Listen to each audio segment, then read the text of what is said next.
C'est à Deauville et Trouville, en bord de mer, avec les premiers rayons de soleil, que nous lançons ce carnet de voyage du mois de mai. Par temps de crise, comment faire des économies sur les vacances? Nous avons embarqué sur Ryanair, devenu le premier transporteur européen. Réservation sur Internet et petit prix, mais les économies se font-elles sur la sécurité? À quelques semaines des grandes vacances, beaucoup rêvent de se dessiner un corps de rêve et de faire disparaître la cellulite. Nous avons enquêté sur toutes les techniques et parfois les dérives pour se sculpter une silhouette parfaite. Direction la Turquie, un pays qui veut devenir l'une des 5 destinations touristiques de la planète. Plus d'1 million de Français se sont laissés séduire l'année dernière par les paysages, le patrimoine et les petits prix. Est-ce une nouvelle Riviera?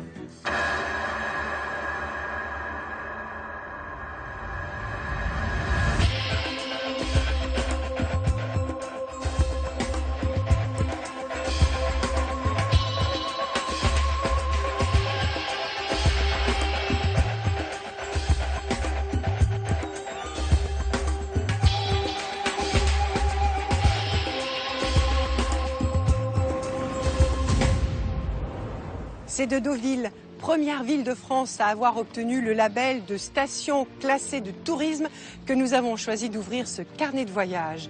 Né au milieu du 19e siècle, sous l'impulsion du demi-frère de Napoléon III, Deauville était dédiée à l'aristocratie. Aujourd'hui, elle fait parler d'elle avec ses festivals de cinéma, de photographie ou encore de danse. Durant ces longs week-ends du mois de mai, la population de Deauville est multipliée par 7, par 8.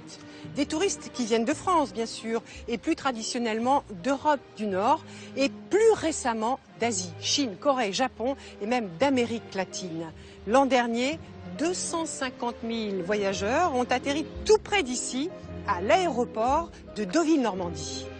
Route, train, bateau, avion, on peut venir ici par tous les moyens, même en vol charter.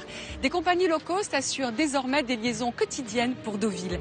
C'est à ces compagnies à bas prix que nous nous sommes intéressés. Elles représentent désormais 43% du trafic aérien européen. Alors d'où vient leur succès? Elles sont apparues il y a une trentaine d'années avec un concept très simple, des billets pas chers bien sûr, mais aussi un service passager minimum et maintenant des réservations sur Internet. Signe des temps, la première compagnie européenne en 2012 s'appelle Ryanair, une compagnie low cost irlandaise. Alors d'où vient cette réussite? Malgré la crise et avec un prix du pétrole qui s'envole, les économies se font-elles sur la sécurité? Regardez notre enquête dans le ciel du transport aérien low cost.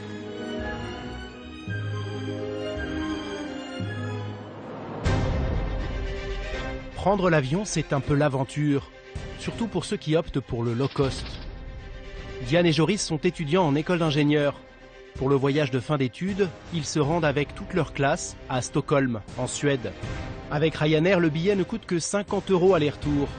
Mais avant d'arriver dans l'appareil, ils vont devoir franchir de nombreux obstacles. Une valise trop pleine qu'il faut alléger sous peine de surcoût.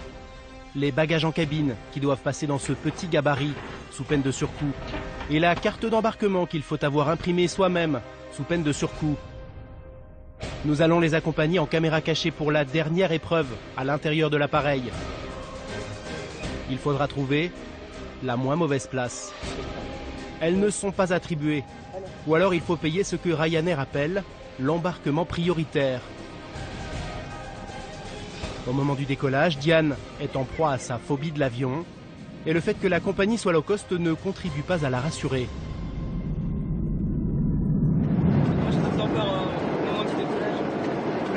Comme ça, plus avec Ryanair? C'est sûrement des gros projets, mais je me dis vraiment qu'on a moins de sécurité, que ce soit sur la formation des pilotes, la formation de l'équipage, l'équipement au niveau de l'avion.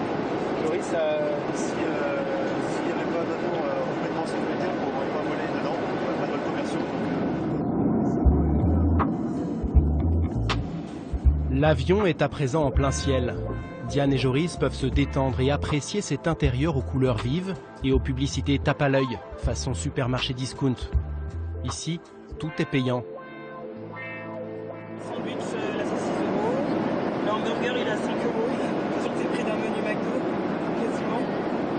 Le hot dog à 5 €, je trouve ça quand même cher. Et pendant tout le voyage, les hôtesses et stewards vont essayer de leur vendre des cigarettes sans tabac, du parfum et même des tickets de loto.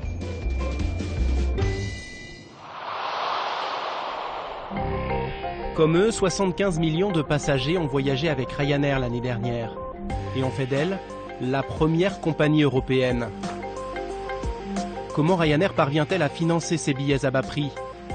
Nous verrons que la compagnie a mis au point un modèle très précis et qui lui est propre. Cette politique de réduction des coûts a-t-elle des conséquences sur le service et sur la sécurité à bord? Embarquement immédiat pour la Galaxy Ryanair.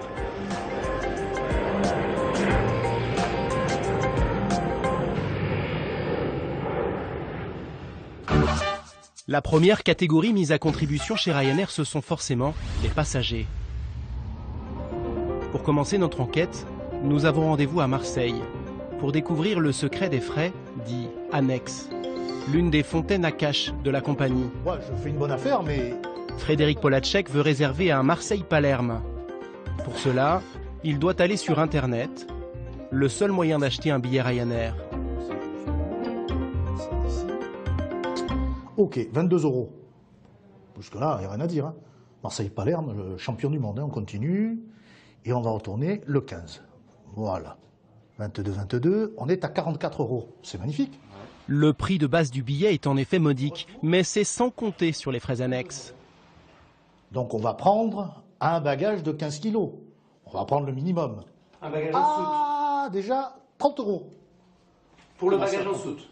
Pour le bagage en soute. Et puis comme j'aime bien être sur le couloir, tu vois, comme ça c'est dégagé, etc. Donc je vais me prendre un embarquement prioritaire. C'est payant, hein, je pense. 10 € encore. Pas mal. Et la facture peut encore s'alourdir. Une assurance voyage est ainsi proposée d'office. Ne pas la prendre demande un peu d'ingéniosité. Si tu veux annuler l'assurance, ça se situe entre le pays du Norway et le pays de la Pologne. Donc ça se situe entre la Norvège et la Pologne. Tu vois, il n'y a pas d'assurance voyage souhaitée. En fait, ça devrait être normalement en tête de menu déroulant. Tu vois, donc ça peut porter encore à conséquence. Au final, le billet est passé de 44 € à plus de 100 €. Si Frédéric navigue aussi facilement sur le site de Ryanair, c'est qu'il travaille pour une association de consommateurs et qu'il est souvent sollicité pour régler des contentieux avec des compagnies à bas coût. Moi, je pense que si vous utilisez un low cost, il faut y aller, je vais être franc avec vous, il faut y aller tout nu, il faut prendre son temps et puis vous prenez la place qu'on vous donne. Là, ça vaut le coup, effectivement. Au total, ces multiples frais annexes rapportent chaque année 800 millions € à Ryanair, soit un quart de son chiffre d'affaires. L'association de consommateurs UFC Que Choisir a assigné Ryanair en justice pour répondre de certaines clauses qu'elle juge abusives. En France, d'autres compagnies aériennes ont été condamnées pour leurs pratiques commerciales sur Internet. EasyJet notamment, en janvier 2012. Ce système, souvent critiqué par les consommateurs, est-il assumé par son créateur? Nous sommes allés poser la question au patron de Ryanair, en Irlande. Les locaux ne ressemblent pas vraiment à ceux d'un géant de l'aéronautique. Pourtant, ces bureaux abritent tous les services centraux de Ryanair. Les opérations au sol, en vol, les services commerciaux, financiers, juridiques. Et c'est ici que nous avons rendez-vous avec l'inventeur du low-cost à l'européenne, Michael O'Leary, fantaisiste PDG de Ryanair. Vous voulez de l'aide? Non, vous n'êtes pas mon type. D'habitude, les télés envoient de belles blondes pour ce genre de travail. Michael O'Leary va nous expliquer par A plus B que son système de frais annexes est en fait équitable. Le principe du low cost, c'est de ventiler tout ce qui oblige une compagnie aérienne à faire des prix élevés et de dire aux passagers « c'est à vous de choisir ce pourquoi vous voulez payer ou pas ». Donc oui, nous ne servons pas de repas gratuits à bord, mais chaque passager peut choisir s'il veut ou pas un repas. Nous n'avons pas de bagages gratuits en soute, car chaque passager choisit s'il veut enregistrer un bagage. C'est un système plus juste, car le passager qui n'a pas de bagage ne subventionne pas celui qui veut enregistrer son bagage. Vous venez? Vous voulez voir la salle des opérations? Allez, vite! Dans les années 80, à ses débuts, la compagnie n'exploitait que quelques lignes entre Dublin et l'Angleterre. À présent, elle compte 8000 employés et son patron est devenu l'homme qui valait 300 millions. Et pas parce qu'il court vite. C'est sa fortune personnelle, l'une des plus grandes d'Irlande.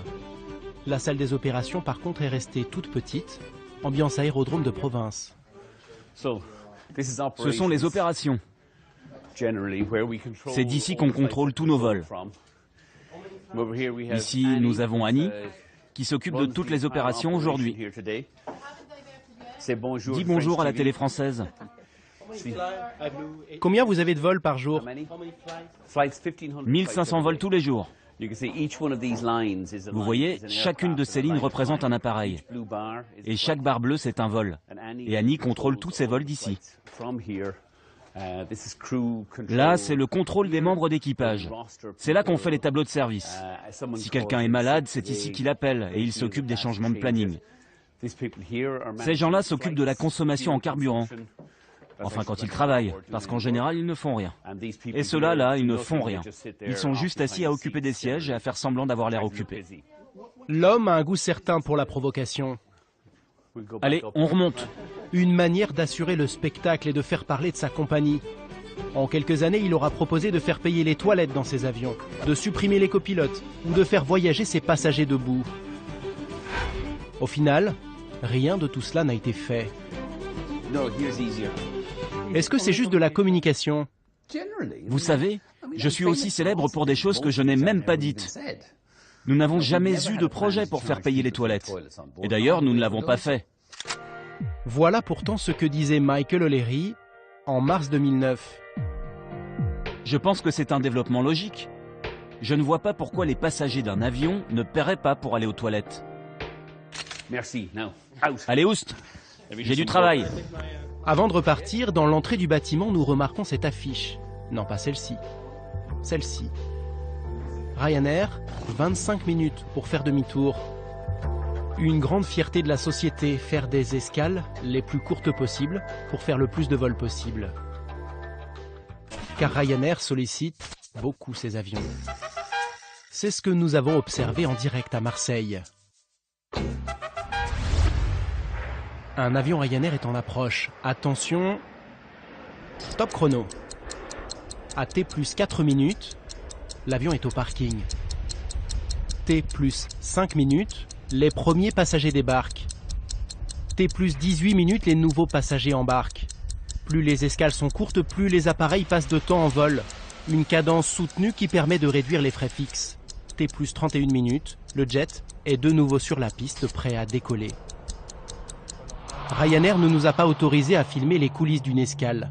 Nous sommes donc allés voir un concurrent. Les passagers sont à peine descendus de cet appareil Transavia que déjà les hôtesses sont au travail. Chez Transavia comme chez Ryanair, il n'y a pas d'équipe de ménage. Pas le temps. D'accord. T'as des choses? Dans le jargon de la compagnie, on appelle ça un rafraîchissement cabine. Un rafraîchissement cabine, ça veut dire quoi? En fait, que la cabine soit remise en état, on va dire. Croiser les ceintures, s'occuper des tétières aussi et vérifier qu'il n'y a rien qui traîne en fait de sale. Il n'y a pas de ménage pendant l'escale? Non, pas sur ce type de vol. Le vrai ménage, ce sera ce soir, à Orly, une fois la journée terminée. En attendant, l'inspection continue. Qu'est-ce que vous faites là? Je vérifie que tous les gilets soient en place, parce qu'il peut arriver parfois en fait qu'ils tombent et qu'ils glissent, mais bon, a priori ils sont bien tenus dans la pochette. C'est juste une précaution, on va dire. En 5 minutes, la cabine est prête à accueillir les nouveaux passagers. Grâce à ce genre de manœuvre, Transavia ou Ryanair font voler leurs avions plus de 11 heures par jour. C'est 8 heures en moyenne pour les compagnies classiques. On est les derniers, mais EasyJet et Ryanair. Le revers de la médaille, c'est le commandant de bord qui nous l'explique. Le moindre incident fait qu'on prend du retard. On a une marge de manœuvre de 4-5 minutes. Mais généralement, ça fonctionne bien. Trop peu de marge de manœuvre. Résultat, quand il y a un retard, il est quasi impossible à rattraper. C'est ce que nous allons constater dans un aéroport en Belgique. La ponctualité, c'est l'un des points noirs du secteur low cost. Dans un classement indépendant de 2011, Ryanair pointait à la 33e place sur 45 compagnies européennes notées. Sur les panneaux d'affichage, un vol Ryanair en provenance de Carcassonne est annoncé avec du retard. Il devait atterrir à 15h40, il arrive à 17h45. Que s'est-il passé? Au départ, à Carcassonne, l'avion avait déjà 2 heures de retard. Il était alors en provenance de Beauvais, et à Beauvais, il avait déjà 2 heures de retard. Pourquoi? Avant d'arriver à Beauvais, il devait partir au petit matin de Perpignan. C'est là qu'il a perdu 2 heures à cause du brouillard. Et voilà comment, à cause des temps de rotation réduits au maximum, qui n'offrent aucune marge de rattrapage, une brume matinale peut vous faire arriver au crépuscule, 3 vols plus tard. À l'aéroport de Carcassonne, on n'a pas eu d'informations ni rien, il n'y a personne qui a parlé au micro, quoi que ce soit. On n'a rien. On était dans le quai d'embarquement, puis on attendait. 2 heures de retard. En principe, les passagers peuvent être indemnisés. Ça m'a même pas traversé l'esprit, c'est comique. 2 heures de retard Ouais, pour la SNCF, j'aurais pas hésité, mais non, ça m'a pas traversé l'esprit. Son billet lui a coûté 30 €. Si elle voulait se faire rembourser, quelle serait la procédure? Les compagnies low cost indemnisent-elles facilement leurs clients? Retour à Marseille. Depuis plusieurs mois, Frédéric Polacek et son association cherchent à obtenir de Ryanair une indemnisation pour un adhérent. Mais la compagnie ne répond pas. Je pense qu'il laisse traîner jusqu'à un moment donné où l'adhérent dit « j'en ai ras-le-bol ». Sauf que quand il s'adresse à une association de consommateurs, comme on dit, on ne lâche pas le morceau aussi facilement. Aujourd'hui, il appelle un organisme européen spécialisé dans le conseil aux associations pour tenter de débloquer la situation. On a une affaire quand même qui date depuis le mois de novembre. Le low cost en question, c'est la compagnie Ryanair, où nous avons adressé bien entendu à Dublin une demande de remboursement. Notre adhérent l'avait déjà fait et on n'arrive pas à avancer. La procédure à suivre est détaillée dans le règlement CEE 261/2004. D'abord, il faut contacter la compagnie concernée, puis faute de réponse, l'aviation civile. Sauf que cet avion, qui avait plus de 4 heures de retard, arrivait de Suède. Dans ce cas-là, il faut se prendre sur un organisme national responsable en Suède. En Suède? Oui, parce que l'incident a eu lieu en Suède, donc il faut se prendre en Suède. Et oui, on va écrire en suédois. La justice européenne vient de condamner Ryanair à indemniser une passagère pour un vol annulé. Les faits remontent à 3 ans, au moment de l'éruption du volcan islandais. Mais la justice s'intéresse aussi à la façon dont Ryanair traite son personnel. En 2011, le PDG de la compagnie irlandaise décide de déserter Marseille. Une mesure de rétorsion. Quelques jours auparavant, un juge d'instruction a mis en examen Ryanair pour travail dissimulé à l'aéroport de Marignane. Les employés de l'époque n'ont pas souhaité s'exprimer, mais voici des pièces à conviction. Des fiches de paye et des contrats de droit irlandais signés à Marseille entre 2006 et 2010. Le syndicat national des pilotes de ligne conseille l'un des pilotes Ryanair qui a porté plainte. Son président estime que ces contrats étaient illégaux.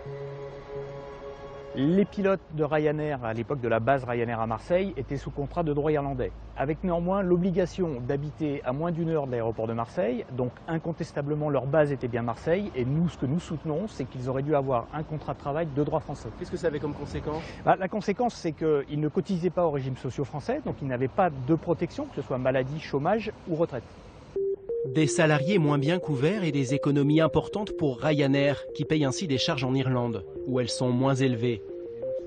La justice reproche aussi à Ryanair une autre pratique. La compagnie n'emploie pas directement une partie de ses salariés. Elle les loue à des sous-traitants, comme Workforce.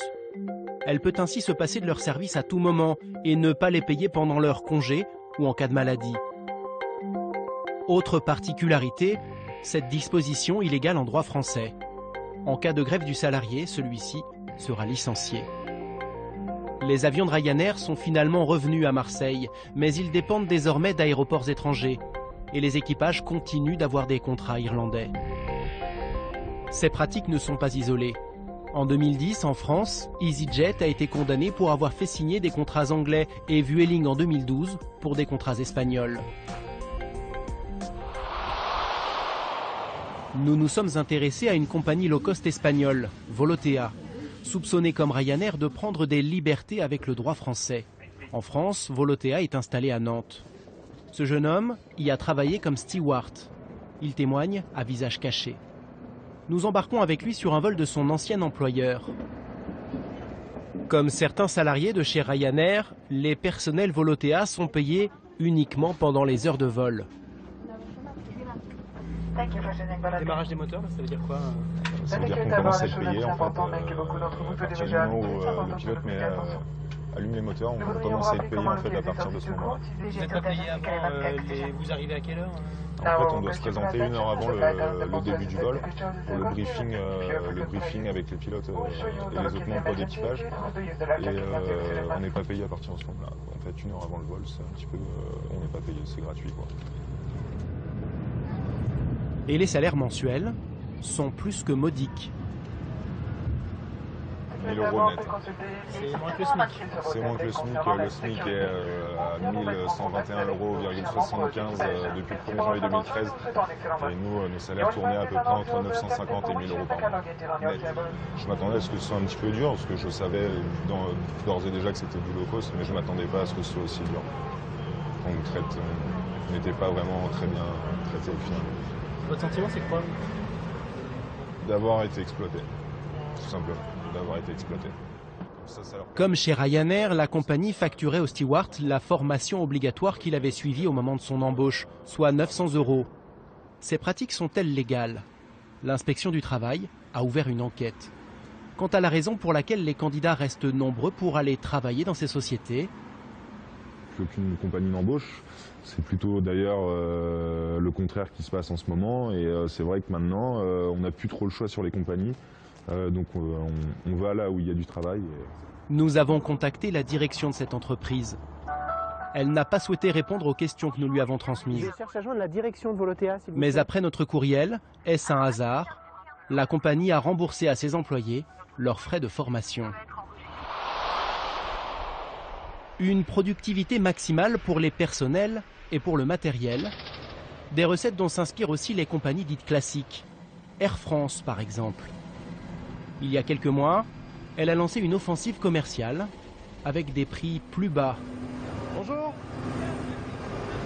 Depuis 18 mois, la compagnie nationale teste une nouvelle organisation dans 3 bases en région. Le modèle, celui des compagnies à bas coût. Jean-Pierre est commandant de bord. Aujourd'hui, il va enchaîner 4 allers-retours d'affilée, un rythme plus soutenu que dans le reste de la société.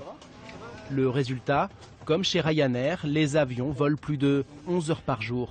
C'est une logique où l'avion doit être en vol le plus longtemps possible, où les équipages doivent travailler plus efficacement dans la journée, plus d'heures de vol par jour.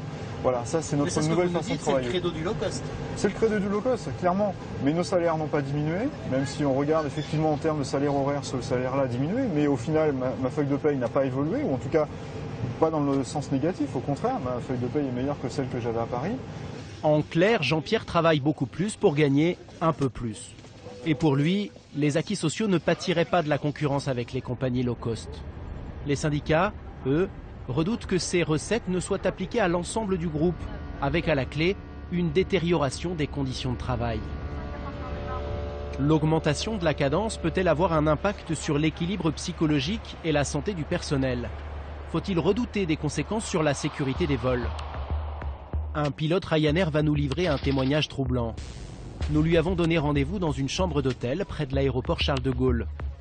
Nous lui avons garanti un anonymat complet. Il affirme avoir déjà volé en état d'épuisement, au lieu de rester chez lui. De peur, dit-il, d'être sanctionné pour absentéisme. Il dénonce un management agressif. Toute la gestion du personnel est basée sur la peur, sur les menaces. Même si la plupart du temps, cela reste dans la limite de la légalité, c'est une façon subtile de mettre la pression sur les gens, avec des menaces et de la peur. La peur de perdre son travail, la peur d'être muté, la peur de ne jamais obtenir le poste que vous voulez. Ces pressions s'exerceraient notamment dans un domaine crucial, la politique de carburant. Plus un avion emporte de kérosène, plus il est lourd. Et plus il est lourd, plus il consomme, donc plus il coûte cher. Pour cette raison, les équipages de Ryanair sont incités à se ravitailler au plus juste. Dans ces bases, la compagnie publie régulièrement ses tableaux. Il s'agit des résultats de ce que Ryanair appelle le championnat du carburant.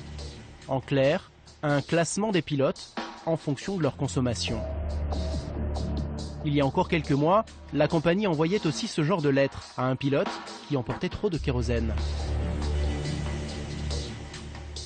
Merci d'expliquer votre décision d'emporter du carburant en excès.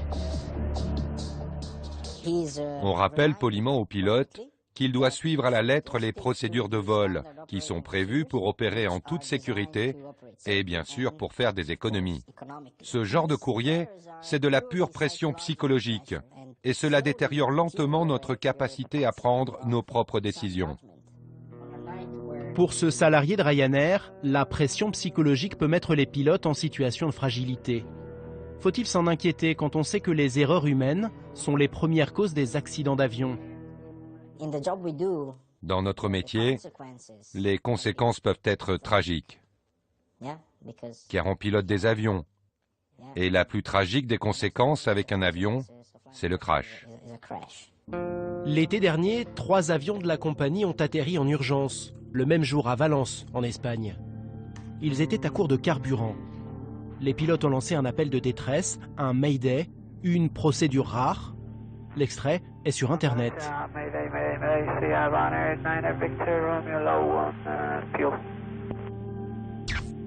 Radar runner 5389, Mayday, descending 130, fuel emergency, inbound Moulas.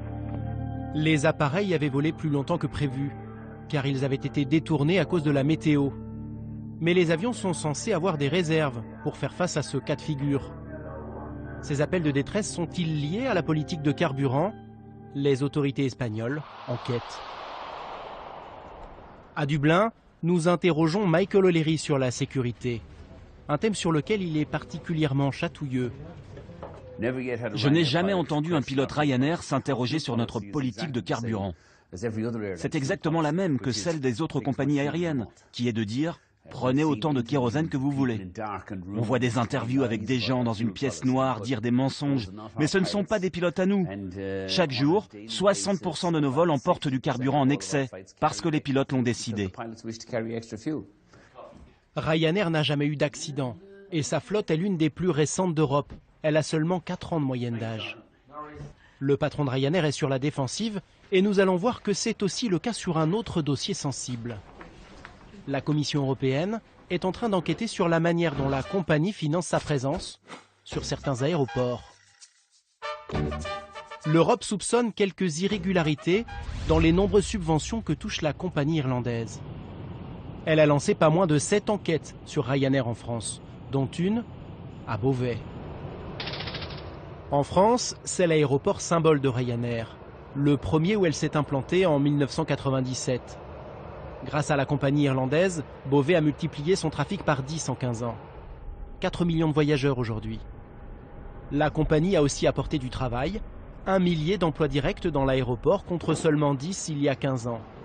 Toute la région profiterait de cette manne. Une étude parle de 65 millions d'euros de retombées par an. C'est sans doute pour cela que les petits aéroports français sont prêts à tout pour attirer la compagnie low cost. Bienvenue à Beauvais, Paris-Beauvais. Cette fois-ci, c'est Michael O'Leary qui s'est déplacé en personne à Beauvais. Comme d'habitude, le patron de Ryanair se prête de bonne grâce aux photos et aux interviews, sans craindre d'en rajouter. Une bonne couverture média, après tout, c'est autant de publicité à faire en moins. Cet aéroport est tellement low cost que je dois acheter mes propres sandwichs. Il est venu annoncer de nouvelles dessertes pour l'année 2013, au départ de cet aéroport qu'il affectionne, dit-il, particulièrement. À Paris-Beauvais, on peut faire des escales de 25 minutes. On n'a pas de longue période d'attente à voler en rond avant de se poser, et l'avion peut repartir rapidement. C'est efficace, c'est moins cher, et nos passagers apprécient les installations. La compagnie irlandaise dessert ainsi une vingtaine de petits aéroports en France. Mais Michael O'Leary oublie de nous dire une chose. Dans ces petits aéroports, les compagnies aériennes peuvent toucher des subventions, pas dans les gros. Pour comprendre la façon dont Ryanair traite avec ces petits aéroports, nous avons rendez-vous avec Michel Boutan, le président du Conseil général de la Charente. En 2008, il avait négocié pour que la compagnie s'implante à Angoulême. Ryanair avait exigé des contreparties financières. 925 000 € sur 3 ans, versés à une filiale de la compagnie qui s'engageait à promouvoir la nouvelle liaison et à faciliter son démarrage. Ryanair devait rester 5 ans. Les choses se sont-elles passées comme prévu? Bonjour madame. Comment allez-vous? Pas tout à fait. Bon, trafic est calme, activité calme. Il faut qu'on passe par le couloir qui est là. L'aérogare ne semble pas en suractivité. Les collectivités locales avaient pourtant financé de nombreux travaux d'aménagement. Il y a un magnifique camion de pompiers. Bah oui, mais il est tout neuf. Qu'est-ce que vous avez fait comme dépense? On a rallongé la piste à la demande de Ryanair. On a mis en place un système ILS pour permettre l'atterrissage dans des conditions difficiles. Il a fallu recruter du personnel, des pompiers, acheter des véhicules également de lutte contre l'incendie, du matériel pour la tour de contrôle, recruter du personnel pour la tour de contrôle. En 2010, après 2 ans de présence, Ryanair et sa filiale demandent une rallonge de 175 000 €. Motif, l'augmentation des charges. Michel Boutan refuse et Ryanair s'en va.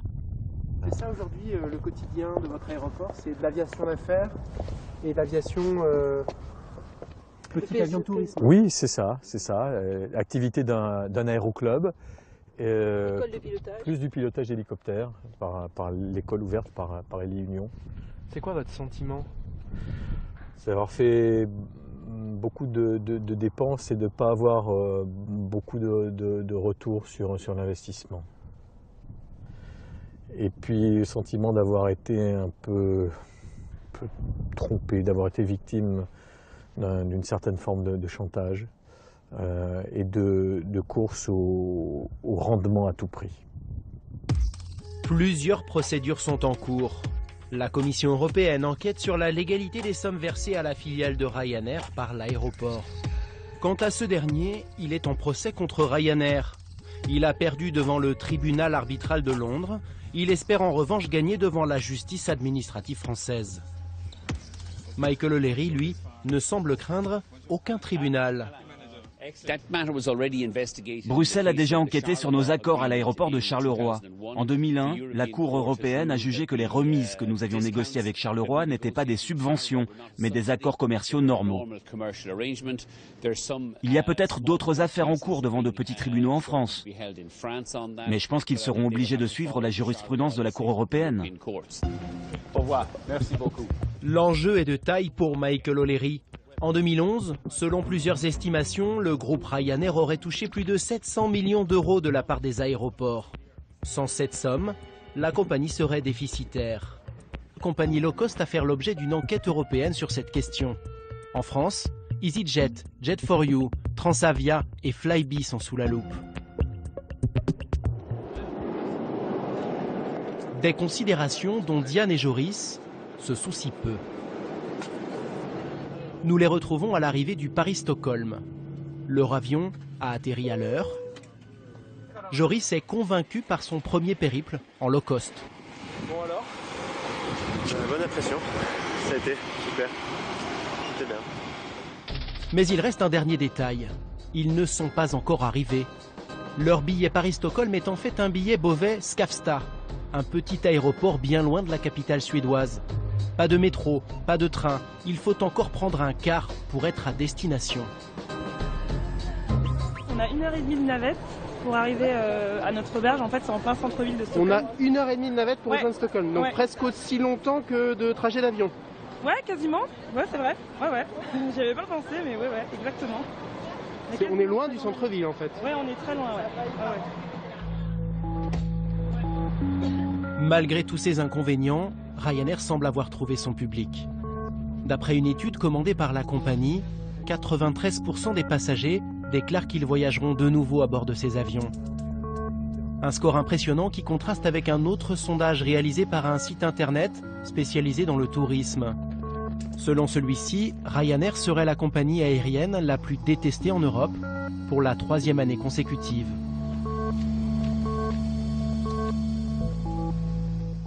Nous sommes sur les célèbres planches de Deauville. Au départ simplement utilitaires, elles ont été entièrement refaites en 1923 avec du bois venu d'Afrique. Ici a défilé le tout Paris des années folles, de Joséphine Baker à Coco Chanel. C'est une promenade restée célèbre, un lieu incontournable de Deauville, tout comme cette plage où des vacanciers, à défaut de se baigner, peuvent toujours marcher les pieds dans l'eau, une eau fraîche et revigorante. Et c'est dans l'eau d'ailleurs que commence notre prochain reportage, mais l'eau d'une piscine, où des femmes pédalent pour tenter de supprimer leur cellulite. Regardez notre enquête sur toutes les techniques et les dérives pour tenter de se sculpter un corps parfait.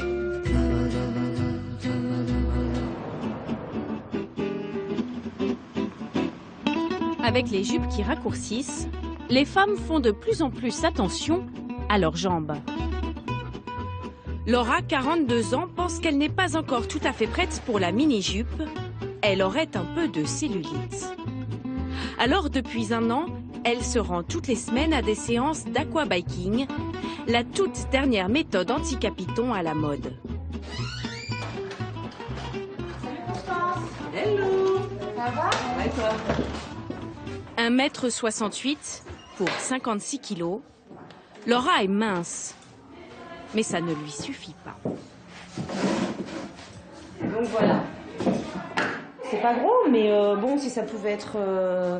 on est toutes pareilles, on a envie que ce soit plus ou moins parfait, donc j'aimerais que ce soit tonique et lisse, voilà, que ça ne fasse pas ce côté ondulé, peau d'orange, que toutes les femmes détestent, haïssent, voilà, c'est la chasse, la chasse à tout ça.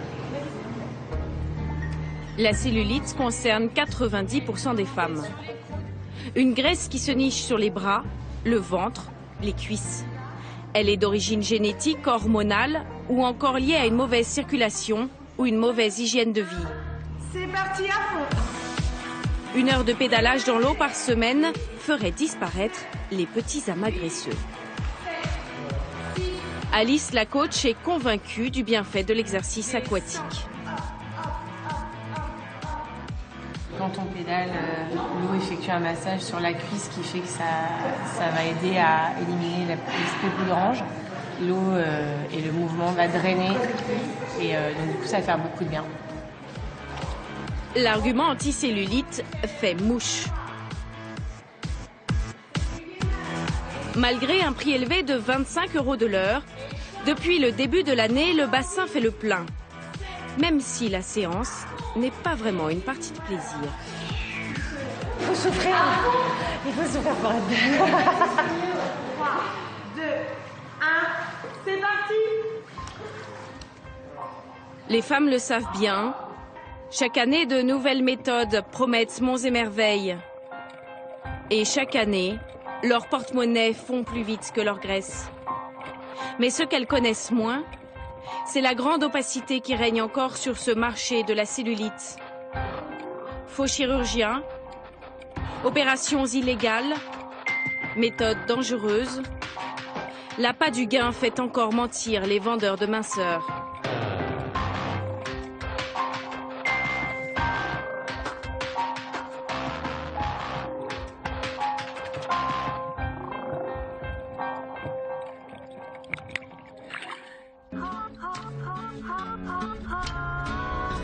Ce matin, Delphine, 40 ans, a décidé de faire la peau à sa cellulite. Cette sportive a choisi une méthode radicale, la liposuction. Alors, j'ai mon panty.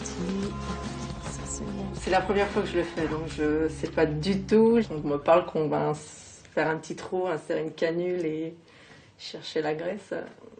Comment c'est possible? Comment c'est possible sans faire trop de dégâts? Voilà. C'est juste ça qui me tracasse en ce moment, mais bon. Delphine est un peu stressée. Une liposuction, ce n'est pas anodin. C'est un acte chirurgical avec anesthésie générale. Comme toute opération, le risque zéro n'existe pas. Bonjour, madame. Voilà. Ici votre chambre, après. D'accord. C'est le docteur Petit qui va s'occuper d'elle. Bonjour Delphine. Il est chirurgien plasticien. C'est le bonjour. Oui. Vous êtes prête? Coût de l'opération, 3 700 €. Pour ce prix, elle n'aura plus de graisse aux cuisses, au ventre et aux bras. Je repère les zones où la graisse s'est accumulée. Tout ce qui est à l'intérieur, je vais m'en occuper. Tout ce qui est à l'extérieur ne sera pas concerné. À raison de 3 liposuctions par semaine depuis 12 ans, le docteur Petit est devenu un expert en matière de cellulite. Il n'y en a pas vraiment, hein. Ici, on pourrait dire un petit peu, c'est-à-dire qu'on voit qu'il y a un début de vague. C'est lorsque la peau fait des creux et des bosses. Delphine part pour le bloc opératoire. Vous n'êtes pas stressé ou quoi que ce soit? Non, là, les règles de l'asepsie sont suivies à la lettre. Le chirurgien est assisté d'une anesthésiste qui restera pendant les 2 heures de l'intervention, d'un aide opératoire et d'un infirmier. Par ce trou-là, très simplement, ici, j'aspire toute la graisse possible. Celle qui monte dans la canule va disparaître de cette zone-là et ne reviendra pas. Cette méthode a été inventée par un Français dans les années 20. Elle est l'opération de chirurgie esthétique la plus pratiquée au monde. Le geste peut paraître grossier, pourtant il nécessite une connaissance approfondie de l'anatomie. Si j'allais plus en profondeur, je pourrais perforer un organe. Ça, c'est dangereux. Ça, il faut savoir faire. Là, vous perforez quel organe, s'il vous plaît? Perforer, je rentrerai dans le poumon. Je passerai entre les côtes. Depuis 2005, la liposuction doit donc être obligatoirement accomplie par un chirurgien. Ce n'était pas le cas avant. Voilà, c'est terminé. C'est fini, madame. Certains médecins généralistes la pratiquaient dans leur cabinet, sans asepsie et sous anesthésie locale. Voilà, restez couverte, s'il vous plaît. 7 ans plus tard, cette loi qui interdit aux généralistes de pratiquer la liposuction est-elle bien respectée?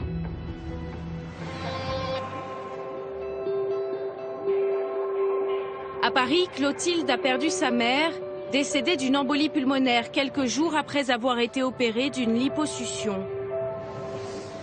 Ben voilà, la silhouette de la femme qui est là-bas ressemble à la silhouette de ma mère.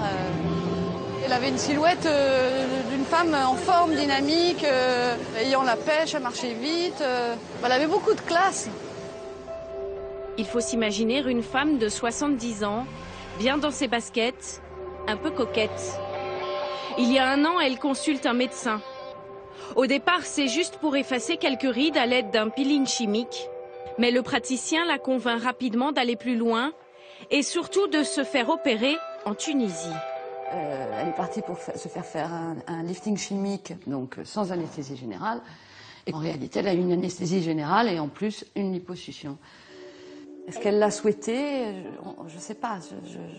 4 jours après l'intervention, sa mère décède d'une embolie pulmonaire alors qu'elle est encore à la clinique en Tunisie. Est-ce un accident? Une enquête est ouverte. Et rapidement, une zone d'ombre apparaît. Le médecin consulté par la septuagénaire n'est pas chirurgien, mais généraliste. Il n'a pas le droit d'opérer ni en France, ni en Tunisie. C'est hyper dur en fait. Je veux que ça s'arrête, je veux que ce type arrête d'exercer. Parce qu'il fait des conneries, parce que c'est pas un chirurgien, parce que c'est une grosse magouille en fait. Cette histoire, c'est une grosse magouille. Une instruction est ouverte. Ce médecin exerce dans les quartiers chics de Paris. Il apparaît même régulièrement à la télévision, comme dans ce reportage. Cet habitué des médias se mettrait-il donc parfois hors la loi? D'après nos informations, il s'envole au moins 1 fois par mois pour la Tunisie. Nous partons à sa recherche. Depuis quelques années, le pays s'est spécialisé dans le tourisme médical low cost. À Tunis, les cliniques esthétiques envahissent désormais le bord de mer. C'est dans celle-ci que la maman de Clotilde est décédée. Le médecin généraliste que nous cherchons y exerce-t-il en ce moment? En caméra cachée, les employés du service de chirurgie esthétique nous confirment en tout cas connaître le médecin français. Et vous l'avez vu travailler ici? Oui. Vous le connaissez? Oui, je connais, ça fait 1 an que vous n'êtes pas vu. Ça fait 1 an peut-être qu'il n'est pas opéré là. Merci beaucoup, bonne journée. Depuis le décès de la mère de Clotilde, le généraliste n'est pas revenu ici. Nous poursuivons notre tour des cliniques. Bonjour, je viens voir le docteur Ratram. Le docteur Ratram, qui s'occupe des chirurgies esthétiques. L'annonce de son nom provoque un malaise. Cette employée hésite à nous répondre. Elle interroge ses collègues. Je crois qu'il est chez nous, ce médecin français, mais il n'est pas inscrit sous un autre nom. Elle appelle son supérieur. Allô? Est-ce qu'on peut dire qu'on a ce médecin français qui travaille ici?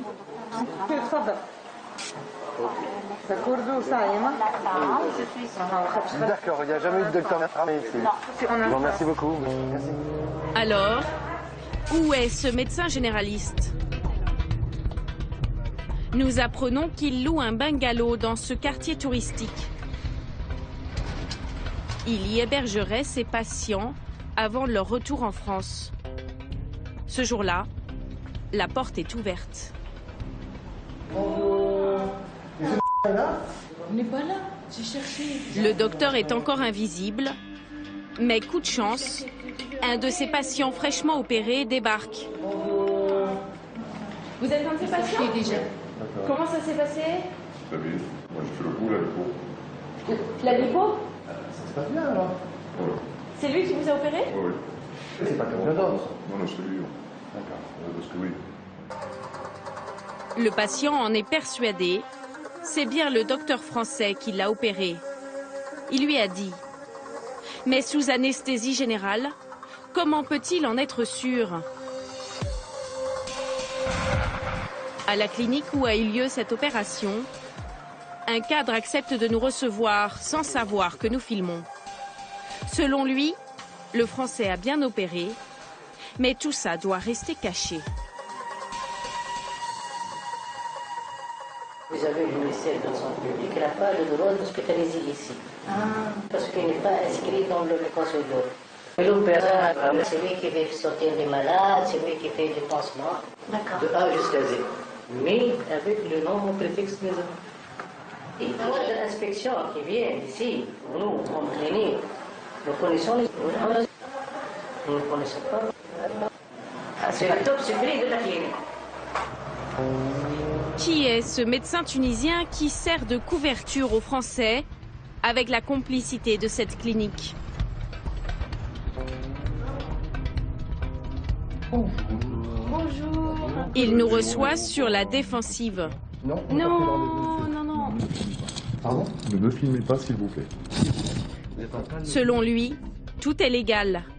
Mais il reste très ambigu quant au rôle exact du Français au bloc opératoire. Je suis le chirurgien responsable, j'opère les patientes, il est avec moi au bloc, il m'aide, il fait plein de choses, mais je suis le chirurgien responsable. Vous pouvez dire clairement, monsieur n'opère jamais en Tunisie. Ça veut dire quoi opère, pour bien vous répondre? Ça veut dire quoi? Est-ce qu'il opère? Non, jamais seul. Jamais seul. C'est vous qui prenez toute la responsabilité des patients. Bien sûr, puisque c'est moi qui fais. Puisque c'est moi qui le fais. Est-ce que les patients sont au courant de ça? Mais naturellement, elles sont au courant. Des patients au courant, pas si sûr. Le lendemain, à l'aéroport, au départ du vol pour Paris. In extremis, nous parvenons à retrouver le médecin français. D'accord, ok. Je prends la police. Mais vous baissez la caméra, s'il vous plaît. Une de ses patientes l'accompagne. Devant elle, il nous affirme être dans les règles. J'ai le droit d'intervenir dans des cliniques habilitées, avec des confrères habilités. On peut le faire, d'accord? Elle a rencontré mes confrères, elle est parfaitement au courant que je l'ai opéré dans une clinique habilitée, avec des chirurgiens habilités. Elle a donné son consentement, d'accord? La jeune femme nous confirme qu'elle lui a en effet donné son consentement, mais visiblement, elle ne savait pas tout. Vous pensez que c'est un chirurgien ou un médecin? Un chirurgien? Ouais, en fait non. Quoi? C'est un médecin généraliste. Non. Oula. Il n'est pas à l'ordre des chirurgiens. Ah ça je savais pas. Vu la renommée qu'il a, tout le monde pense qu'il est chirurgien. Mais tout le monde. Là c'est la série B américaine. Là. Est-ce que vos patients savent que vous n'êtes pas chirurgien? Bah, écoutez, je vous répondrai à vos questions demain, d'accord? Vous pratiquez des liposuctions? Je vous y répondrai demain, madame. D'accord? Malgré nos demandes répétées, il n'a jamais accepté de répondre à nos questions.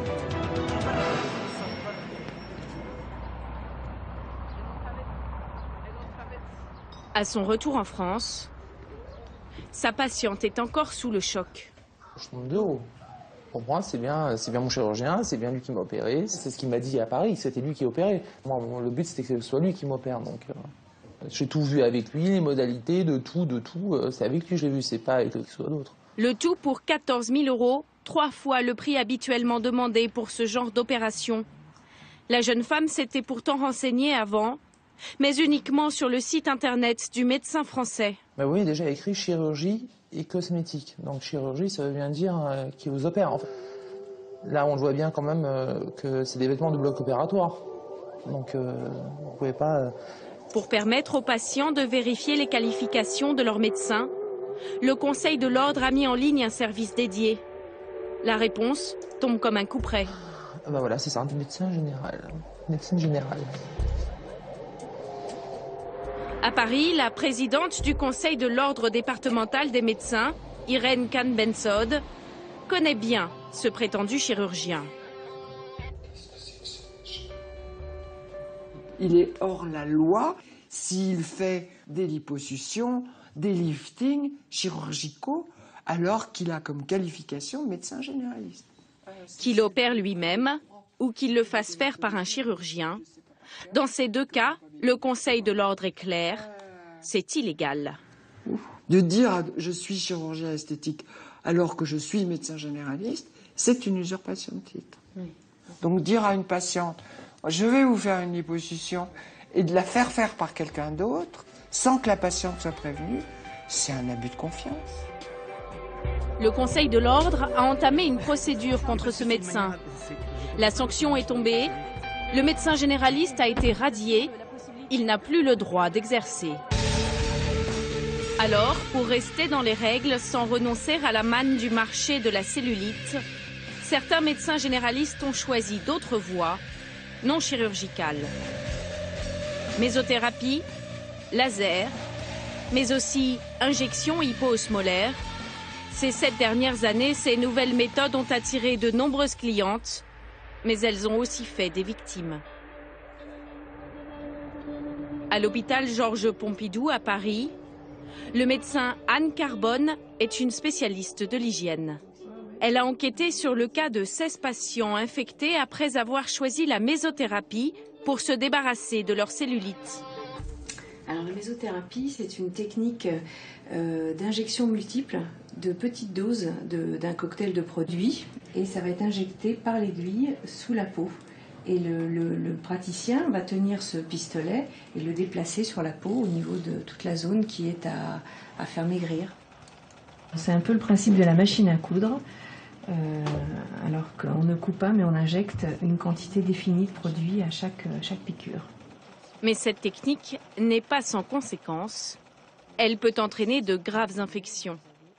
Donc là, tout ce qu'on voit, les points, c'est là où est passé le pistolet. Exactement. Il y a eu des injections. Voilà. Il y a clairement un risque infectieux qui n'est pas anodin. C'est pas anodin d'injecter des produits sous la peau. Je pense que ça, il faut vraiment que les gens aient ça en tête. C'est un acte invasif. C'est pas de la médecine douce, c'est pas une médecine parallèle, ce sont des injections. Abcès, nécrose, la chasse à la cellulite peut aussi provoquer des brûlures. Sur le bassin d'Arcachon, Brigitte regarde la plage avec envie, mais aussi avec angoisse. J'ai très envie d'y aller et j'ai aussi très peur de ne pas assumer mon nouveau corps que je n'aime pas. Un corps qu'elle s'est offert pour ses 50 ans. Et là, viens. Viens. Il y a un an, Complexée par son ventre, elle demande à un chirurgien de lui remodeler la silhouette. En fait, j'avais un ventre un petit peu rond, voilà, mais avec la peau plutôt la peau lisse, voilà, et puis quelques petites rondeurs à droite à gauche qui me dérangeaient. Voilà, c'était également là, ça se voit aussi, ces petits bourrelets que je voulais enlever. C'était une petite opération que je voulais. Pour 3 800 €, un médecin lui propose alors une liposuction couplée à une lipolyse laser. Une canule, chauffée par un laser, est introduite sous la peau. Elle fait fondre la graisse. Brigitte est séduite, mais au réveil, c'est la désillusion. Voilà la brûlure avec un petit trou au milieu, la dépigmentation et le résultat de la lipolyse qui devait me retendre la peau, me le rendre... c'est des creux, des bosses, voilà, des choses comme ça. La peau a complètement pété là, complètement distendue. Je focalise, je ne suis que là-dessus et le fait surtout qu'on ne puisse pas me rattraper. Ce raté de l'esthétique n'a pas été signalé aux autorités. D'autres l'ont été. Alors, il y a 8 mois, après une enquête, le ministère de la Santé a pris une décision radicale. Est interdite en raison du danger grave qu'elle présente pour la santé humaine, la mise en œuvre des techniques de lyse adipocytaire. En clair, 5 méthodes de destruction des cellules graisseuses sont désormais interdites. Parmi elles, la lipolyse laser. Pourtant, des médecins continuent de les proposer. Équipés d'une caméra cachée, nous avons pris rendez-vous chez l'un d'entre eux. Ce généraliste pratique exclusivement la médecine esthétique. Parce que de toute façon, c'est un aspect cellulique surtout. Hein. Ouais, On est sur la deuxième marche. Quelques secondes d'examen et le verdict tombe. Quand je fais ça, le bas de votre fesse est un peu lourd. Donc ça veut dire qu'il y a un peu trop de graisse. Il faut qu'on travaille sur toute cette zone qui est là. La culotte de cheval. Selon lui, le plus efficace, c'est la lipolyse laser. Malgré sa récente interdiction, il nous vante ses mérites. Tiens, je vais vous montrer. La lipolyse laser. Attendez. Je vous montre d'abord cette photo. Le avant laser, c'est ça. Et le après laser, c'est ça. Les résultats, ils sont bien. Hein. En une séance, pour 2 000 €, il nous promet de perdre 500 ml de graisse, soit 3 cm de tour de cuisse. Vous êtes impressionné par les aiguilles de ça? Le tout sans souffrir. On fait une anesthésie locale. Donc en fait, tel que vous êtes, en fait, il suffit qu'on fasse un trou ici. Vous voyez, c'est vers l'extrémité de la ligne. Par ce trou, il va faire passer cette aiguille de 2 mm. Au bout, il y a une fibre laser. Le laser chauffe la graisse et c'est un peu comme si vous mettez une plaque de beurre dans une poêle et que vous faites chauffer à feu très doux progressivement. En fait, le beurre se ramollit. Ça fond en fait. Ça fond. Et ça va s'évacuer comment en fait? Par le trou que j'ai fait là, en fait, elle est éliminée au fur et à mesure. Ah, elle sort? Oh, bien sûr. Par le trou? Ah oui. Toute seule en fait En prenant, toute seule, ça sort tout seul. C'est-à-dire vous appuyez et ça sort? Oui. Oui, il n'y a pas d'aspiration. C'est curieux que vous posiez cette question. La technique est interdite si elle n'est pas pratiquée par un chirurgien qui lui associe une aspiration. Sinon, la graisse fondue peut stagner et s'infecter. Mais ce généraliste nous affirme être en règle. Il y a des méthodes qui ont été interdites, ça ne fait pas partie de ces méthodes-là. C'est les lasers sans expurgure, on pourrait dire. Mais ça veut dire vider la graisse. Mais comme on la vide de cette façon-là, on retombe dans la légalité, quoi, avec le laser. D'accord. Donc moi, vous me proposez une technique qui est parfaitement légale. Oui. Ok. Depuis la décision du ministère de la Santé, il y a 8 mois, il s'expose à une amende de 37 500 €. Pas oublié de payer monsieur. C'est des informations. Merci beaucoup. Des médecins généralistes qui proposent des méthodes illégales et qui jouent l'ambiguïté. Qu'en pensent les autorités à l'origine des interdictions? Au ministère de la Santé, nous avons rendez-vous avec le directeur général, le docteur Jean-Yves Graal. Nous lui montrons ce que nous avons filmé. Comme si vous mettez une plaque de beurre dans une poêle et que vous faites chauffer à feu très doux, progressivement, en fait, le beurre se ramollit. Ces services nous confirment que la méthode est illégale. Il y a un cadrage qui est fait de ce qui est interdit. Ce qui est interdit, Et donc, il n'y a pas lieu que ça se passe. Il y a des contrôles qui peuvent être faits à partir de signalements, voire de connaissances qui sont portées à l'administration. Et il y a des dispositions qui sont prises de façon très claire quant à des amendes ou des procédures administratives, si jamais on enfreint la loi. Le médecin que j'ai vu, il était hors la loi. Et il n'est pas le seul. Alors pourquoi y en a-t-il encore? Les agences régionales de santé peuvent aller voir si elles ont des doutes ou des signalements. Elles sont habilitées à cela.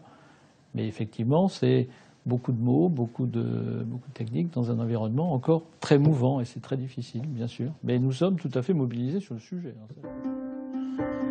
Loin de ces méthodes controversées, et pour celles qui ont la phobie des aiguilles, s'est développé un autre marché, en pleine expansion lui aussi, celui des machines de massage.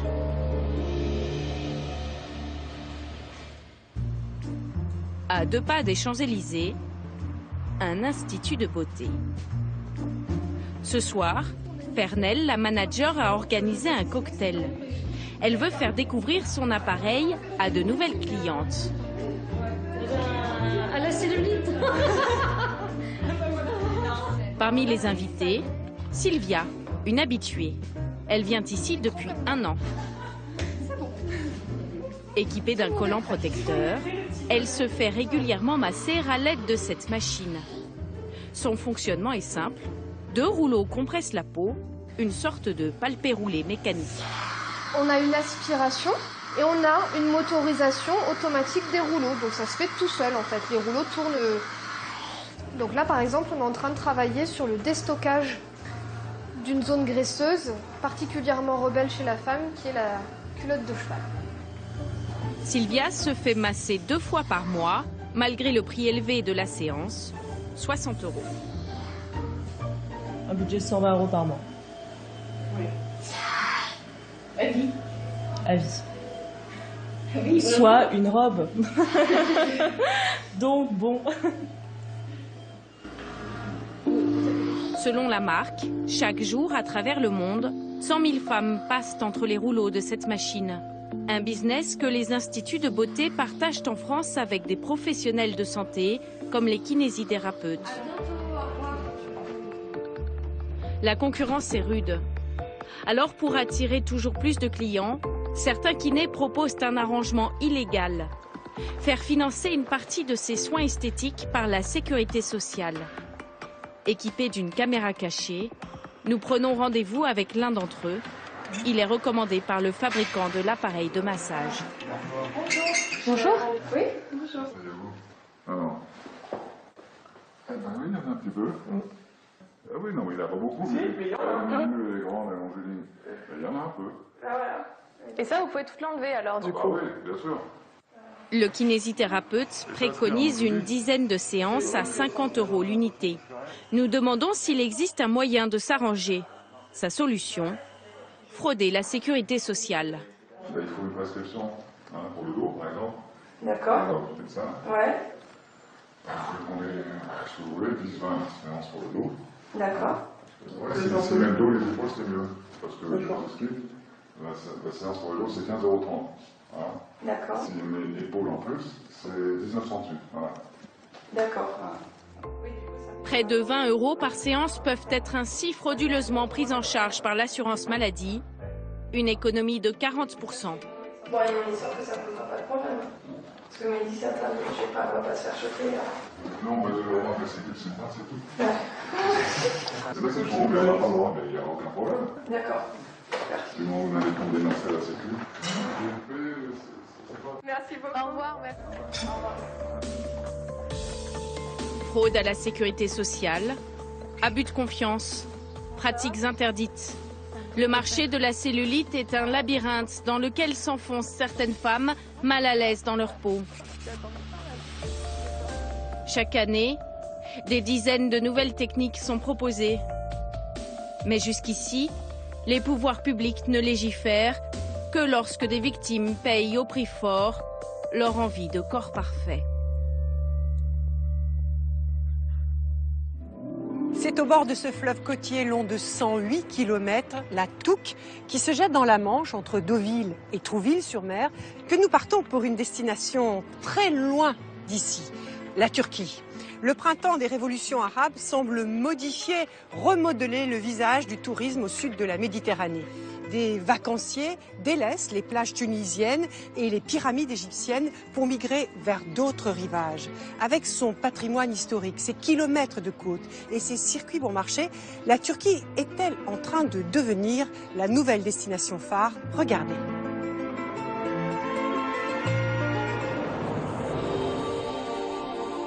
Au fond d'une baie baignée de soleil, Bodrum, la station balnéaire la plus chic de la mer Égée.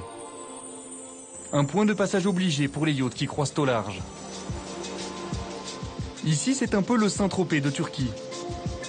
Un surnom que la ville doit à cette dame de 81 ans. Bonjour. Bonjour madame. Nia Lakar, la régine de Bodrum. Elle est la propriétaire du club le plus huppé de la péninsule. Bonjour. Notre célèbre DJ. C'est le meilleur en Turquie. Madame Nial est arrivée ici il y a 30 ans. Bodrum n'était alors qu'un petit port de pêche. Quand je suis arrivée, il n'y avait rien. Uniquement cette maison et celle d'à côté. C'est tout. À l'époque, cette femme issue de la grande bourgeoisie d'Istanbul venait de divorcer d'un mari diplomate. Elle voulait changer de vie. J'avais une petite Renault 5. La voiture? Oui, la voiture. Et j'y ai mis quelques livres et des disques, une petite valise. Et je suis descendue toute seule, jusqu'ici. Ça date des tout premiers jours. Quand je suis arrivée ici, j'ai acheté cette maison. Et j'invitais des amis venus des États-Unis et d'Europe et de partout dans le monde. Et on s'amusait bien. Ils se plaisaient tellement, ils étaient si nombreux, je ne pouvais pas tout faire. Alors j'ai fait venir une cuisinière et une serveuse, et c'est comme ça que tout a commencé. En 30 ans, ce lieu à l'esprit hippie est devenu le rendez-vous de la haute société turque. Nial, tu es irrésistible. Des intellectuels, des stars de la chanson, des hommes d'affaires se pressent dans le club de Madame Nial. Je voudrais vous présenter Leila. Bonsoir. C'est l'une des plus belles femmes de la région. Ici, je trouve tout. C'est-à-dire? La mer, le soleil, l'enthousiasme, la musique, les amis, la vie, la joie. Je suis tellement heureuse ici. Cette ambiance festive attire de plus en plus de vacanciers. Chaque année, 1 300 000 visiteurs de toutes les nationalités viennent à Bodrum. Le petit paradis de Madame Nial a été rattrapé par le tourisme de masse. Avec 31 millions de touristes en 2011, la Turquie est la 6e destination la plus visitée au monde. Comment le pays a-t-il réussi à séduire les touristes les plus fortunés, tout en proposant des séjours accessibles à un grand nombre de vacanciers?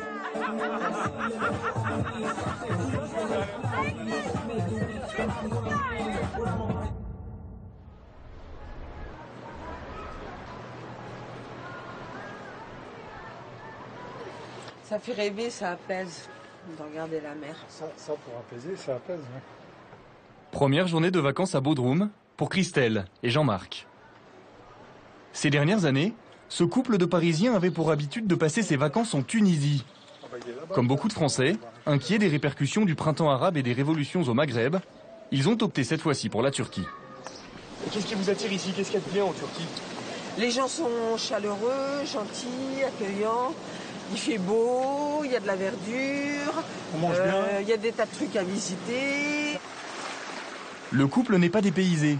Ils retrouvent ici les mêmes prestations qu'en Tunisie. C'est vachement joli. Un hôtel-club où les animateurs sont français et très attentionnés. Ça va? Bien installé? Non, oui, très bien installé, les lits sont très confortables. Mais bon, la première nuit, on n'a pas bien dormi, mais c'est pas grave, on dormira mieux. Ici, ce sont les mêmes recettes que dans tous les hôtels-clubs. Le premier jour, les touristes ont droit à un cocktail de bienvenue. et une chanson pour les accueillir.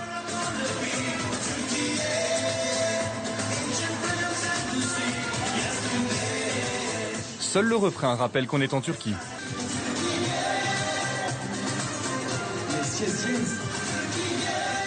Allez, messieurs, dames, applaudissements, s'il vous plaît. Le prix du séjour est un peu plus élevé qu'en Tunisie, car le vol pour Bodrum est plus long. 4 heures au lieu de 2h30 pour Djerba. Christelle et Jean-Marc ont payé 820 € la semaine par personne. Merci. Tout compris. Merci. Merci beaucoup. Et alors là, ça vous revient à combien là, ce petit verre là? À rien, bah, c'est compris dans le forfait et c'est compris avec le bracelet. Donc ici, tous les gens ont des bracelets rouges. Il n'y a pas besoin de se promener avec d'argent, on n'a pas de carte bleue, on n'a absolument rien du tout. Il n'y a pas des dépenses à considérer parce que des fois, un pot par-ci, un pot par-là, à la fin de la semaine, ça chiffre quand même. Christelle et Jean-Marc sont surtout venus goûter au charme de la Méditerranée.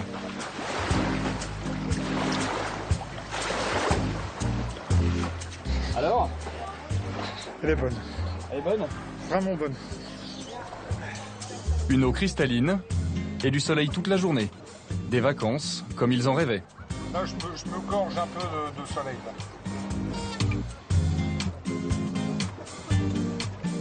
À quelques mètres de là, Arnaud et Sylvestre profitent eux aussi du ponton de l'hôtel.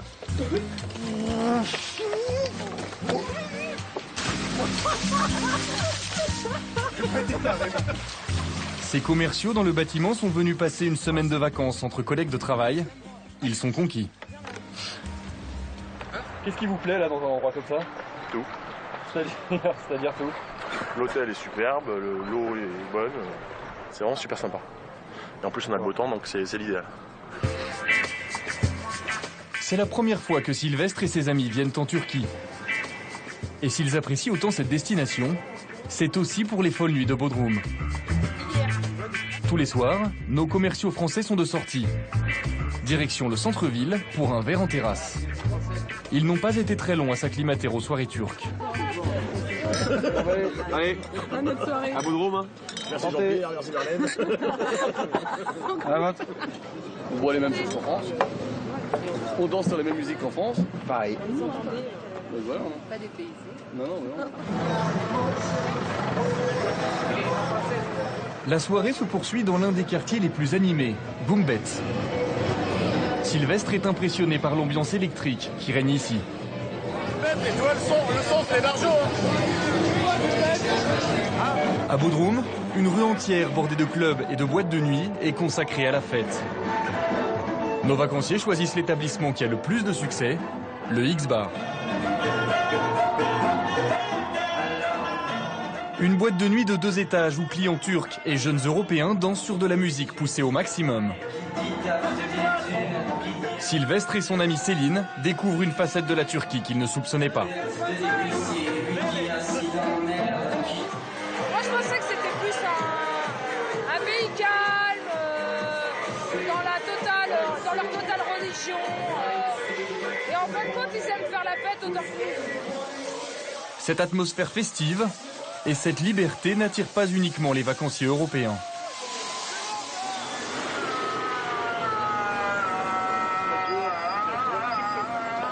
Bodrum est aussi le lieu de villégiature favori des touristes turcs huppés. Il représente même 60% de l'activité de la station balnéaire. Dans cette résidence luxueuse à la périphérie de la ville, Merve et sa mère Nazan commencent leur journée tranquillement. Tu veux du café, Merve? Oui, je veux bien. Merve a 26 ans. Elle vit à Istanbul où elle est architecte d'intérieur. Pour rien au monde, elle ne manquerait ses vacances à Bodrum. Je viens ici depuis 20 ans avec ma mère. J'aime beaucoup cet endroit. Depuis mon enfance, je suis amoureuse de Bodrum. Aujourd'hui, les 2 femmes comptent bien profiter de leur après-midi sur cette plage publique. Un lieu de baignade familiale, prisé par les habitants de la région et les vacanciers turcs. Merve et sa mère choisissent des transats qui se trouvent juste au pied d'un minaret. Comme la majorité des Turcs, la jeune femme est musulmane. Dans ce pays laïque, se mettre en maillot de bain devant une mosquée ne pose aucun problème. Comme vous le voyez, nous sommes très à l'aise. Le fait qu'il y ait une mosquée à côté de nous ne nous dérange pas du tout. Quand nous venons avec ma grand-mère, elle va prier dans la mosquée et nous continuons à bronzer. Nous nageons sans aucun problème. Il y a des Français, des Italiens qui viennent ici. Si ce pays n'était pas aussi libre, ils ne viendraient pas. Les deux femmes tiennent à cette liberté et à cette vie insouciante. En fin de journée, elles prennent le bateau pour aller boire un verre dans un des bars jet-set de la péninsule. Elles y retrouvent des amis turcs, d'autres habitués de Bodrum. Allez les filles, à la vôtre. Santé. J'ai 26 ans et je bois, je sors avec mes amis, je m'amuse et je ne me suis jamais sentie gênée ou menacée. Depuis maintenant 9 ans, la Turquie est gouvernée par un parti musulman conservateur. Les deux femmes ne sentent pas leur mode de vie menacé. On va continuer à vivre comme ça. Et si on nous en empêche, on défendra nos droits. Et particulièrement nous, les femmes, personne ne nous prendra notre liberté. Pendant que les Turcs fortunés profitent de la douceur des soirées de Bodrum, un groupe de Français a opté pour des vacances moins onéreuses et plus culturelles. Dont l'altitude moyenne est de 1500 mètres et dont le point... Tibet Aksoy, leur guide, fait découvrir aux 10 vacanciers le pays et son patrimoine historique. C'est ce qui attire beaucoup de touristes en Turquie. Des sites archéologiques gréco-romains exceptionnels, comme le théâtre Aspendos, vieux de 1800 ans. C'est le théâtre romain le mieux conservé de toute l'Asie mineure et il y a une superbe acoustique, par exemple. C'est la dernière visite d'une semaine de vacances bien remplie. Ils ont parcouru plus de 2000 km en bus à travers le pays et visité la Cappadoce, l'une des plus belles régions turques, le tout pour un prix imbattable. C'est une publicité alléchante qui a attiré Annie et Georges, deux retraités lillois. Le prix d'appel du voyage était de 149 € la semaine. On ajoute évidemment les repas. Qui sont à... Les repas, c'est 199 € plus les entrées dans les parcs. D'accord, d'accord. Et c'est ça qui a fait que vous avez eu envie de venir ici? Ah oui, bien sûr. C'est attractif. Avec les taxes d'aéroport, leurs vacances ont coûté près de 600 € par personne.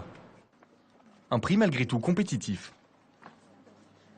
Pour cette somme, Tibet, leur guide, a déniché de petits restaurants qui proposent des menus traditionnels. Dans les assiettes aujourd'hui, des mezze, les entrées typiques du pays, et un plat appétissant. Alors la spécialité d'ici, c'est des truites, mais qui sont grillées dans des feuilles de vigne. Comment les tours opérateurs font-ils pour proposer ces circuits à des tarifs aussi serrés? Ces séjours n'existent qu'en hors saison. Les professionnels du tourisme acceptent alors de baisser leurs prix pour maintenir une activité. Les guides travaillent. Les compagnies de bus, au lieu que leurs bus attendent au parking, eh bien, ils font travailler leurs bus. Et les hôtels, au lieu de fermer, ils payent leur personnel. Les restaurants, la même chose. Cela veut dire, même s'ils ne gagnent pas de l'argent, au moins, ils pourront payer les personnes qui travaillent dans leur société. Pour profiter de ce bon rapport qualité-prix, les touristes doivent aussi accepter quelques contreparties et se plier à des visites obligatoires. C'est ce que Tibet appelle le voyage shopping. Alors, eh bien, chers amis, maintenant, on va aller au centre de cuir, la marque Naturelle, qui est un des grands producteurs de vêtements en cuir de la Turquie, où il y a vraiment de très bonnes qualités de cuir avec la peau d'agneau, mouton retourné. Tibet ne les emmène pas dans une échoppe artisanale, mais sur une zone commerciale. Sur le parking, des bus de touristes de toutes les nationalités sont alignés. À peine arrivés, les Français un peu éberlués sont poussés dans cette salle. Les lumières s'éteignent.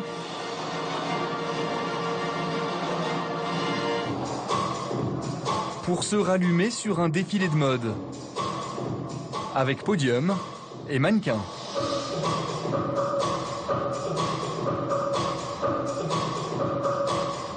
Il leur présente les derniers modèles du fabricant de vêtements en cuir.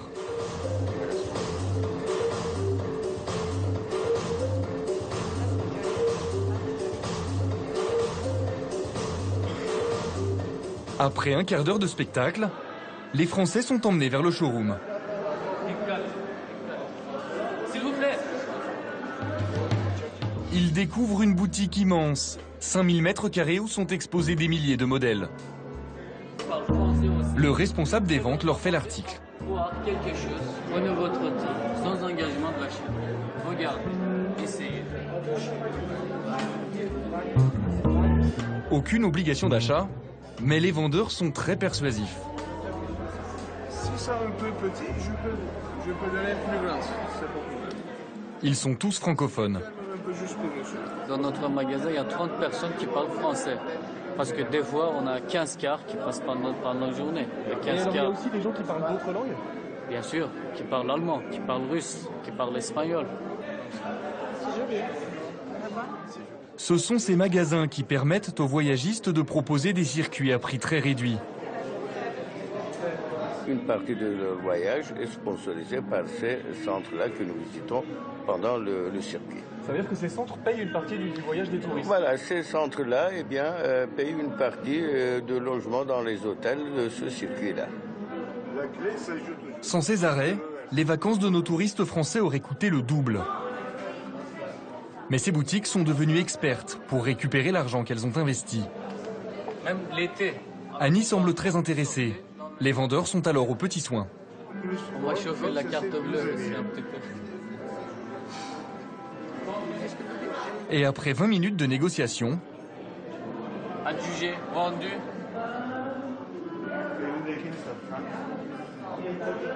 Qu'est-ce qui vous a décidé? Un petit coup de cœur. Un souvenir de vacances. Un souvenir de vacances qui lui a tout de même coûté 700 €. C'est plus que le séjour en lui-même. Puisque le voyage est bon marché, on peut se permettre autre chose. On peut dépenser un peu plus. Comme Annie, 30 000 touristes français passent chaque année par ce magasin. La Turquie a fait le pari du tourisme de masse.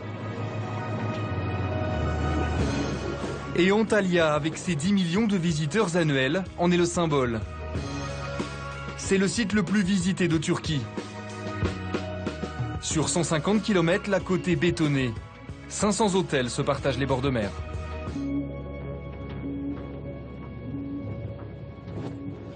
Cet hôtel était Queen's Park, c'est un hôtel 5 étoiles.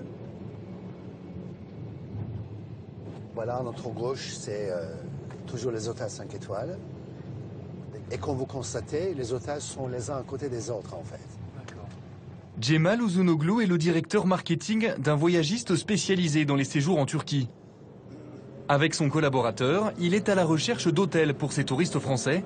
Mais à Antalya, beaucoup d'établissements sont un peu trop clinquants. C'est une demande qui vient surtout de l'Europe de l'Est. Et la clientèle russe préfère en fait le formule all-inclusive dans des hôtels 5 étoiles de luxe et surtout dans la région d'Antalya.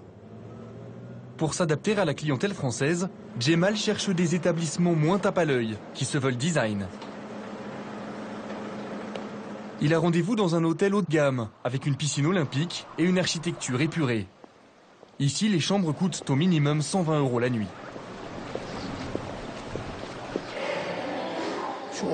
Qu'est-ce que c'est ça là-bas au milieu? C'est une décoration?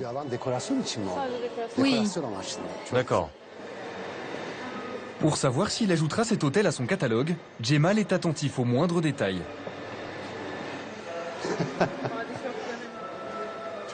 Très bien, super. Le voyagiste veut avant tout visiter les chambres. La directrice des ventes lui montre ce qui fait l'originalité de son hôtel. Il n'en existe pas d'autres dans le monde, n'est-ce pas? C'est unique. Oui, on a été les premiers à faire ça. Ah oui, je vois, c'est un genre de loft. Ce n'est pas pour ses faïences rétro, ni ses balais accrochés au mur que la chambre est unique. Ce bâtiment tourne dans son axe en fait.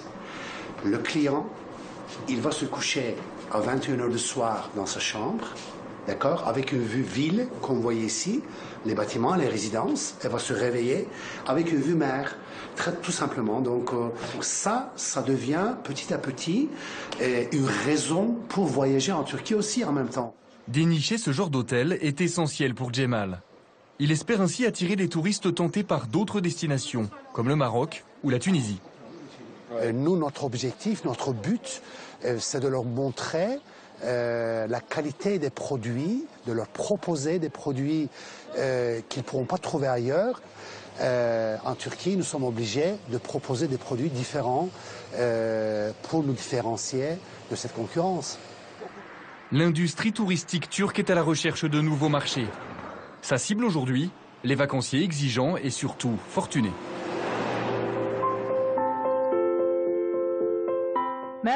Bienvenue au pays du bleu infini.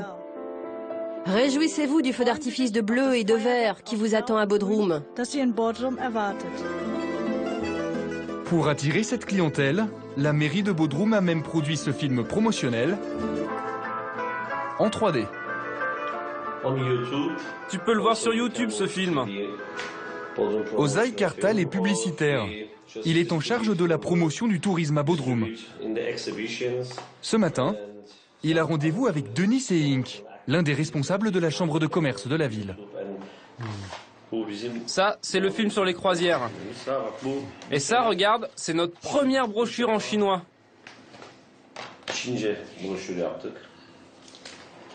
Les deux hommes ont une stratégie de communication mondiale. Ils ont de grandes ambitions pour Bodrum. Nous voulons que Bodrum fasse partie des 5 destinations branchées les plus connues du monde, comme Ibiza, Mykonos ou Saint-Tropez. Aujourd'hui, un touriste qui vient à Bodrum dépense entre 7 et 900 $ par semaine. On veut que ça augmente à 2000 $. Pour séduire ces touristes capables de dépenser 1600 € par semaine, de nouveaux complexes hôteliers voient le jour à Bodrum. Denis Seyink nous emmène sur le chantier du projet le plus luxueux. Attends, on peut continuer par là? Ou la route est barrée? Il n'ouvrira ses portes que dans quelques mois. Pour l'instant, il est toujours en construction. En à peine 2 ans, un hôtel de 100 chambres et 200 villas doivent sortir de terre juste en face de la mer. C'est un projet très haut de gamme, commandé par Mandarin Oriental, un groupe d'hôtellerie de luxe d'Hong Kong, qui a investi près d'1 milliard $.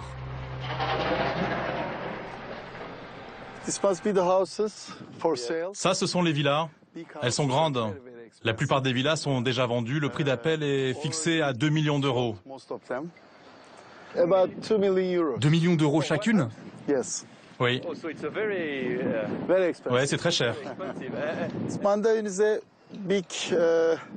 Mandarin est une grande entreprise, une marque haut de gamme. Et nous, on est contents de les voir arriver à Bodrum. Ça fait de l'argent, mais ça fait du business. Le tourisme est l'un des moteurs de la croissance exceptionnelle du pays, 8,5% par an. Mais cette réussite économique n'est pas sans conséquences. Il y a 2 ans, cette colline était encore préservée. L'ampleur du chantier laisse Denis Seyink un peu perplexe. Bon, mon opinion, c'est que c'est un peu trop grand. Et franchement, c'est pas très beau. Mais bon, ils ont les autorisations de l'État. La multiplication des projets hôteliers dans la péninsule de Bodrum commence à préoccuper certains habitants de la ville. Sur les quais de la marina, Arif Ilmaz s'apprête à embarquer. Salut les gars, ça va? Salut Arif. Allez, bonne journée, bon appétit. Arif est marin. Il commande l'un des bateaux de croisière qui propose des excursions en mer. Un grand classique du tourisme à Bodrum. Ce matin, il nous emmène dans la baie de Gulkova, à 1h30 de mer de la ville. Gunduz, on passera près de la côte. C'est l'un des trajets préférés des goélettes, ces navires qui partent à la journée ou à la semaine. Ce lieu attire les croisières car ici, rien n'a changé depuis 2 ou 3 000 ans. C'est une baie vierge, elle est intacte. Arif connaît les plus beaux recoins de cette partie de la mer Égée. Des îles désertes, des criques aux eaux turquoises, accessibles uniquement par la mer. Aujourd'hui, ce paradis naturel est menacé. Pour s'en rendre compte, il faut aller à quelques encablures dans une autre baie. Un hôtel de luxe y a été construit 6 ans plus tôt.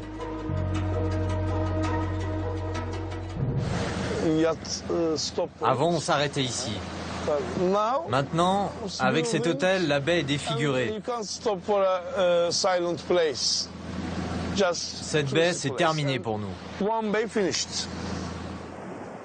Arif craint que l'urbanisation gagne d'autres criques.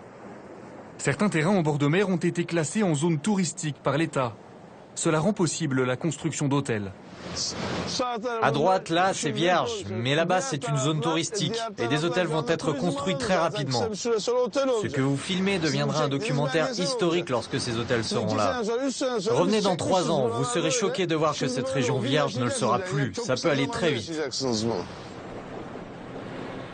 Arif a de bonnes raisons d'être inquiet. Plus tard dans la journée, il nous emmène de l'autre côté de la péninsule. Partout, des constructions plutôt récentes s'alignent à flanc de colline. Ce sont des hôtels et des résidences secondaires occupées par des vacanciers turcs. Des lois existent pourtant pour protéger le littoral. Il est interdit de construire des habitations à moins de 100 mètres de la mer. Une règle facile à contourner. La loi dit qu'on ne peut pas construire trop près de la mer. Ceux qui le font quand même payent des amendes. Le problème, c'est qu'une fois que c'est construit, c'est trop tard, ça n'est pas détruit. Ce qui est important, c'est de surveiller dès le début de la construction. Pour le marin, le tourisme turc risque d'être la première victime de ces excès. Le tourisme, s'il est fait de façon intelligente, il est favorable pour le pays. Mais si on se précipite, il peut avoir des impacts négatifs. C'est comme les bonbons, c'est très bon. Mais si vous en mangez 1 kilo d'un coup, vous pouvez en mourir. L'urbanisation des côtes n'est pas le seul danger que le tourisme fait peser sur l'environnement. La menace vient aussi de la mer, et surtout des yachts de plus en plus nombreux à croiser dans les eaux du pays. Taner Borekçi est l'un des pionniers de l'écologie turque. Le premier bateau qu'on va voir, c'est là? Oui, ici. Taner travaille pour Tourmepa, une association écologiste. Depuis 18 ans, ces militants luttent contre la pollution marine. Bonjour capitaine, bonjour. Taner a monté un programme unique en Turquie. Il fait le tour des yachts pour récupérer leurs déchets et surtout leurs eaux usées.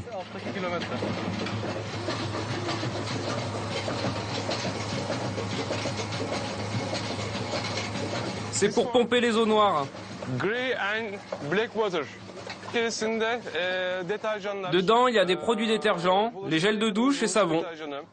Il y a de nombreuses matières toxiques qui ne devraient pas être jetées dans la mer.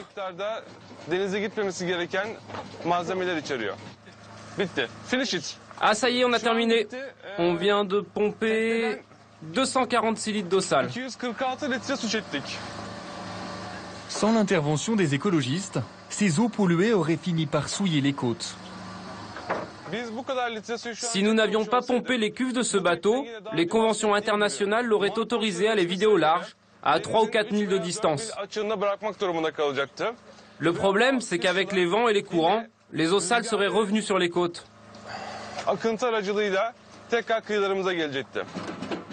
Pendant l'été, l'association vide les cuves d'une vingtaine de bateaux tous les jours. Cela représente plus de 20 000 litres d'eau sale qui seront recyclés. L'eau, on la stocke dans les cuves là-bas.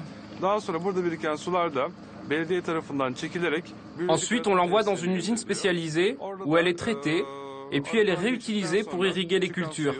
Özellikle refüjlerin sulamasında ve tarlanın sulamasında kullanıyoruz. Mais nous, ce qu'on aimerait, c'est que l'État assume enfin ses responsabilités et prenne le relais. L'action de Taner et de ses camarades semble un peu dérisoire au regard des milliers de yachts qui mouillent chaque année le long des côtes turques. Mais c'est peut-être le début d'une prise de conscience des risques engendrés par le tourisme.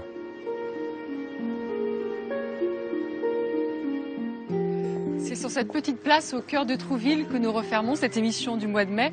Prochain rendez-vous des carnets de voyage tous les jeudis des mois de juillet et août avec des enquêtes sur les produits phares de l'été, les nouvelles destinations et les nouvelles façons de voyager. On se retrouve jeudi à Paris sur notre plateau. Merci pour votre fidélité. Tout de suite, c'est complément d'enquête. Bonsoir.